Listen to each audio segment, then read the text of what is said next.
Olá, pessoal! Essa semana nós estamos na semana 3 do PET 1, tá? Vou dar uma explicação geral aqui sobre PA e PG, tá certo? Vamos para o PA. A PA significa progressão aritmética. A aritmética significa soma e subtração. A gente vai trabalhar com soma e subtração aqui, nessa pequena equaçãozinha. Onde a fórmula geral é a índice N, ou seja, o termo que a gente quer, a N. Primeiro termo significa A1, então é o primeiro, esse 1 indica que é o primeiro, termo primeiro. N significa quantidade de termos, menos 1 vezes a razão. Eu dei um pequeno exemplo aqui para a gente estar aplicando aqui, tá? Vamos lá? Então, o primeiro termo é aqui, ó. O primeiro termo é aqui. Para a gente descobrir a razão da PA é muito simples. Eu faço o da frente menos o termo de trás. Então, vai ficar 4 menos 2. 4 menos 2 é 2. Significa que a minha razão é 2. Tá, mas onde se aplica a 2? A razão significa que ele cresce, a minha equação cresce de 2 em 2. 2 mais 2, 4. 4 mais 2, 6. 6 mais 2, 8. 8 mais 2, 10. Tá? E nós temos que descobrir aqui o nosso último termo. Eu quero descobrir o termo 23. O que significa termo 23? Significa que daqui até o último eu tenho 23 números. Esse é o primeiro, segundo, terceiro, quarto, quinto, e assim por diante até chegar no 23, que eu não sei, eu quero saber. Por isso eu vou usar a fórmula da minha PA, tá certo? O primeiro termo é 2, o número de termos, quantos termos eu tenho? Do primeiro ao último.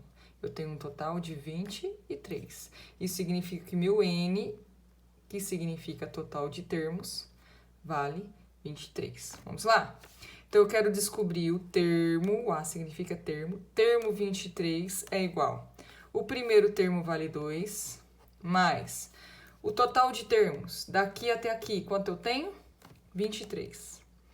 23 menos 1 vezes a razão que eu encontrei, vale 2, tá? Resolve tudo que tá dentro do parênteses. Então, ficou assim, ó, 23 menos 1, 22.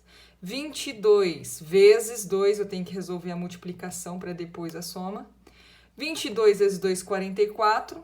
44 mais 2, 46.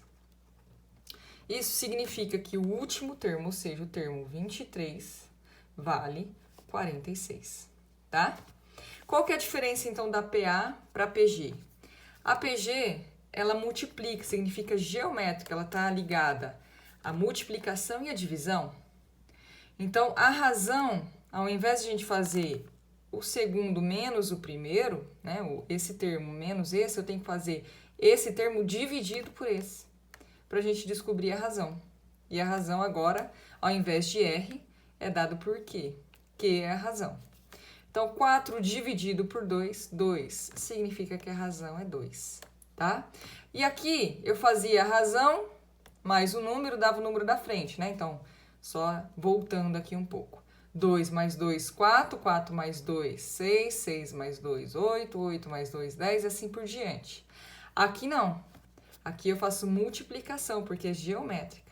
Então, vai ficar 2 vezes 2, 4, 4 vezes 2, 8, 8 vezes 2, 16 e assim por diante, tá? O resto é a mesma coisa. O AN significa o termo que eu estou procurando. No caso aqui vai ser o quinto termo que eu estou procurando. É igual, o 1 é o 2, vezes a razão também é 2. Vou dar para cá. Quantidade de termos é o N. Quantos termos eu tenho daqui até esse aqui? Então, é 1, 2, 3. Aqui no último, ó, 5. 5 termos. 5 menos 1. Então, a 5 é igual a 2 vezes 2. 5 menos 1, 4. A 5 é igual a 2 vezes 2 elevado à quarta. Não é 2 vezes 8 que você tem que fazer. É 2 vezes 2 vezes 2 vezes 2. 2 vezes 2, 4. 4 vezes 2, 8. 8 vezes 2, 16. Então, ficou assim. 16 vezes 2, 32. O que significa? Que esse valor aqui, ó, é 32, tá? Ou seja, o termo 5 vale 32, tá certo? Isso aí foi uma explicação geral da PA e da PG, tá certo? De como a gente encontra aí. Eu tenho várias maneiras de mudar esse exercício. Eu dei um exemplo aqui só para vocês verem como é que se aplica, tá? Vamos para o juro simples e juro composto? Vamos lá? O juro simples, ele é muito pouco usado, viu, na vida real. Na verdade, o juro simples, ele é só usado nesses empréstimos que a gente faz de boca, né? O montante aqui é capital mais os juros. Então, um exercício que não fala, vamos supor, tem um exercício que não fala se eu tenho que aplicar em juros simples ou juros composto. Qual que eu vou aplicar? Você tem que olhar a vida real, você tem que olhar a situação na vida real. Por exemplo, se o problema estiver te falando de banco, uma financeira, ele pegou um empréstimo de um banco, é juros composto, tá? Mesmo que ele não fale, é juros composto. Se ele te deu um empréstimo bancário e não especificou, sempre é juros composto. Agora, se ele quiser que você aplique juros simples, aí ele vai estar especificando, tá bom? Juros composto, montante é igual a capital vezes 1 mais I elevado a T. O que significa cada um? Montante significa o valor todo reunido, que é os juros mais o valor em dinheiro que você tem. Então, é a soma de tudo. Depois que você retira da poupança, enfim. É a somatória dos juros mais o dinheiro que você tinha, tá? Capital é só o dinheiro que você tem para aplicar ou para emprestar, enfim.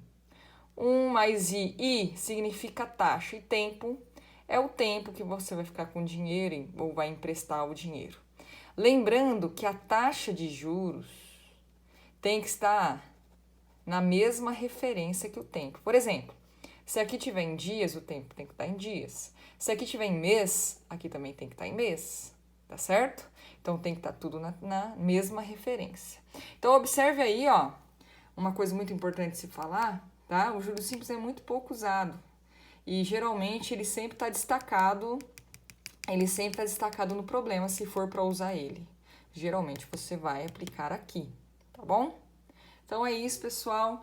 Um pouquinho aí da nossa semana 2. No próximo vídeo eu vou estar resolvendo aí as atividades da semana 3. Falei semana 2 é 3, do PET 1, tá bom? Um abraço!